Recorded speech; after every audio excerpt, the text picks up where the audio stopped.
কেন্দ্রের বঞ্চনার যে ইস্যু, তৃণমূল যে ইস্যুতে ধর্ণা মঞ্চ, যে ইস্যুতে ধর্ণা, যে ইস্যুতে লাগাতার আন্দোলন, সেই কেন্দ্রের বঞ্চনার ইস্যু এবার বিধানসভায় টেনে নিয়ে এলেন মন্ত্রী পুলক রায়। কিভাবে জানবো, আমার সঙ্গে রয়েছেন প্রতিনিধি আবির। আবির, বলতে পারবেন? আবির, দেখো, আজকে বিধানসভাতে প্রশ্নোত্তর পর্বে জল রাজনীতি নিয়ে কার্যত সরব হয় শাসক বিরোধী উভয় পক্ষই। কেন্দ্রের বঞ্চনার যে ইস্যু, সেই ইস্যুতে গত কয়েকদিন ধরে বারবার করে সরব হতে শুরু করেছিল হচ্ছে তৃণমূল কংগ্রেস। এদিনকে দেখতে পাওয়া যায় সেটা হচ্ছে যে জল নিয়ে রাজনীতি করছেন এমন অভিযোগ শাসক দলের তরফ থেকে বলা হচ্ছে।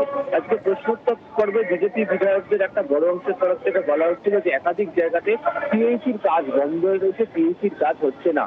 যদিও উত্তর দিতে গিয়ে রাজ্যের জনস্বাস্থ্য কারিগরি দপ্তরের মন্ত্রী পুলক রায় তিনি পরিসংখ্যান তুলে ধরেন এবং সেখানে বলেন যে আনুপাতিক হারে কেন্দ্র এবং রাজ্যের 50% হারে অর্থ দেওয়ার কথা ছিল, যদিও কেন্দ্রের তরফ থেকে কিছু অর্থ দেওয়া হচ্ছে না। বর্তমানে যে পরিস্থিতি তৈরি হয়েছে তাতে রাজ্যেই প্রায় 75% টাকা দিচ্ছে। জমি রক্ষণাবেক্ষণ, পাইপলাইন পাতা, শ্রমিকদের খরচ, তার সমস্ত কিছু দিতে হচ্ছে রাজ্য সরকারকে। এই পরিস্থিতিতে যদি কেন্দ্র যদি অর্থ না দেয় তাহলে সমস্যা তৈরি হচ্ছে। একই সঙ্গে দিনকে পুলক রায়ের তরফ থেকে বলা হয় যে কেন্দ্রের তরফ থেকে শুধুমাত্র প্রকল্পের নাম নিয়ে কটাক্ষ করা হচ্ছে।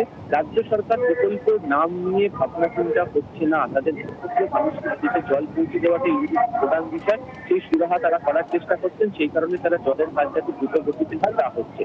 এদিনকে দেখতে পাওয়া যায় যে বালুরঘাটের বিজেপি বিধায়ক অশোক লাহিড়ী তিনিও টিপ্পনী করেন এবং তিনি বলেন যদি রাজ্য সরকারের যেটা স্বপ্নের প্রকল্প হয় তাহলে রাজ্য সরকারের উচিত 100% অর্থ খরচ করা। এক্ষেত্রে দাঁড়িয়ে রাজ্যের তরফ থেকে পুলক রায় বলেন যে অর্থ খরচ করতে রাজ্য সরকারের বাধা নেই, রাজ্য সেই খরচটা করছে, তবে কেন্দ্রের যে অর্থ দেওয়ার কথা কেন্দ্র তা দিচ্ছে না কেন। ফলে এই নিয়ে আজকে সরগরম থাকে এবং শেষমেশ শাসক দলের তরফ থেকে প্রশ্নোত্তর করবে পুলক রায় জানান যে তারা নির্বাচনের আগে কোনো জল রাজনীতি করতে চান না, জল নিয়ে তারা রাজনীতিও করবেন না, তবে কেন্দ্রের তরফ থেকে যে আচরণ করা হচ্ছে সেই আচরণের বিরোধিতা বিজেপি বিধায়কদেরও করা উচিত বলে তিনি বিধানসভার প্রশ্নোত্তর পর্বে উল্লেখ করেন। ধন্যবাদ আবির।